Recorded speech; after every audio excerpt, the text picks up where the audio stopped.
my name is Kim Stazawa, founder of ScholarshipStreet.com and author of Scholarships 101, the real-world guide to getting cash for college. My whole point is to help you win college scholarships. Let's get started. Today we're going to talk about scholarships and the truth about scholarships for beginners. Hey scholarship lady, how much money is out there? I'm often asked this question, and what folks should know is that there's about $3 billion in private scholarships. Private scholarships are the scholarships that you apply for on your own separately. This does not include scholarships directly from the college or athletic scholarships. So what are your odds? Well, the national average is, as an undergrad, if there's 28 students in the class, you can count on 2 of them having won private scholarships totaling nearly $2,000. Remember, 228, 2,000. And don't be discouraged by that when you hear that other students are winning $10,000, $20,000 full tuition. That's not the norm. The average is about $2,000. You can also ask the sponsors to figure out what your odds might be. You could ask them, how many students applied last year? How many scholarships did you award? So if they had 80,000 applicants and awarded 250 scholarships, that might sound good to you. Or if they had 75 applicants and awarded 45 scholarships, that might sound good to you as well. It really just depends on the time you're willing to invest and the dollar amount.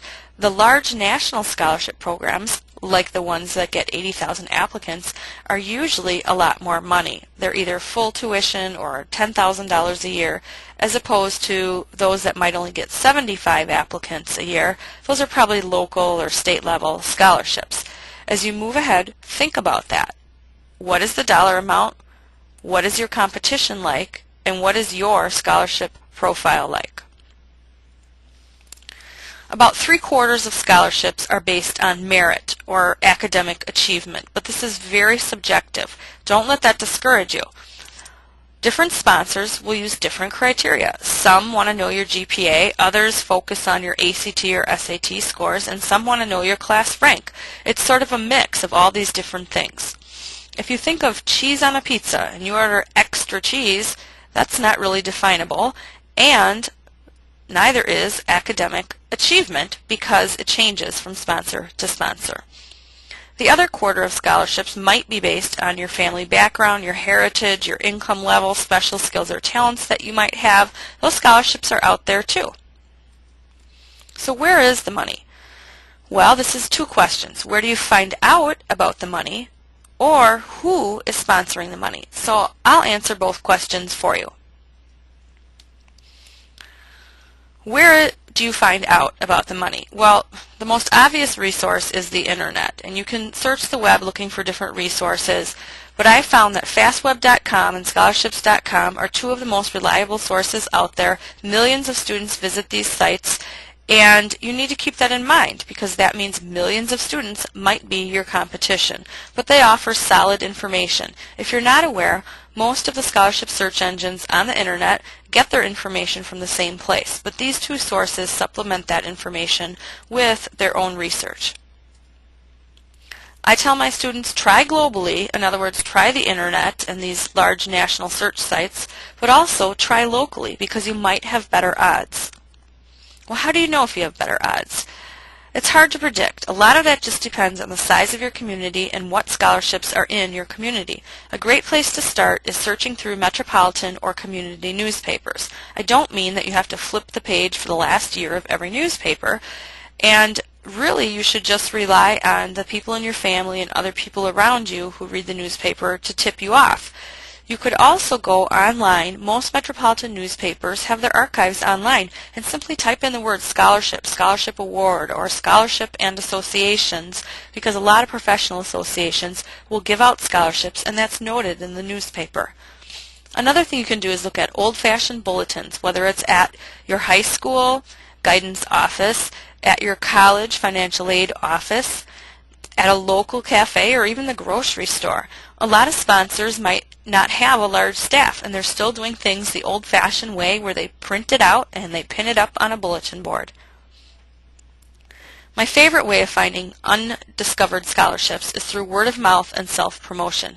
You need to tell everybody around you that you're going to college, why you're going to college, why they should help you, and ask if they know about any scholarships. Let me give you an example. Here's Eugene. Eugene is into robotics, and he recently won a robotics competition. Eugene then asked his teacher at his school if he knew of any scholarships. And in fact, he did, because he's not only a member of the Teachers Union, but a member of the Science Teachers Club, and they discuss information about different scholarships, and they themselves contribute to these scholarship funds. Eugene then remembered that last summer he was in a pre-college program at the local college, and he called up the professor and asked the same question, "Are you aware of any scholarships for students like me?"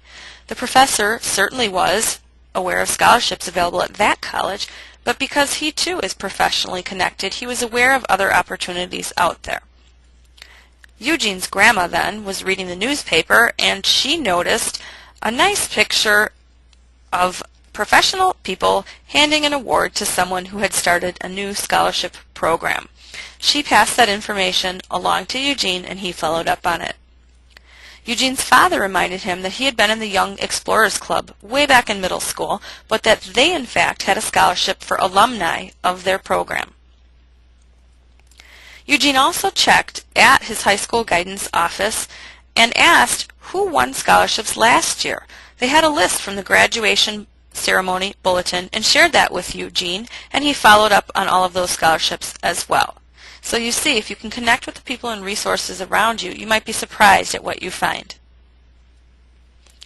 So to answer the second part of the question, who has the money?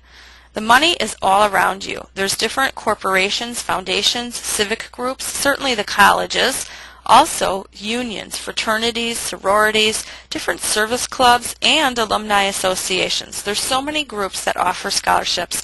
You just need to look around you, and it's there in your community.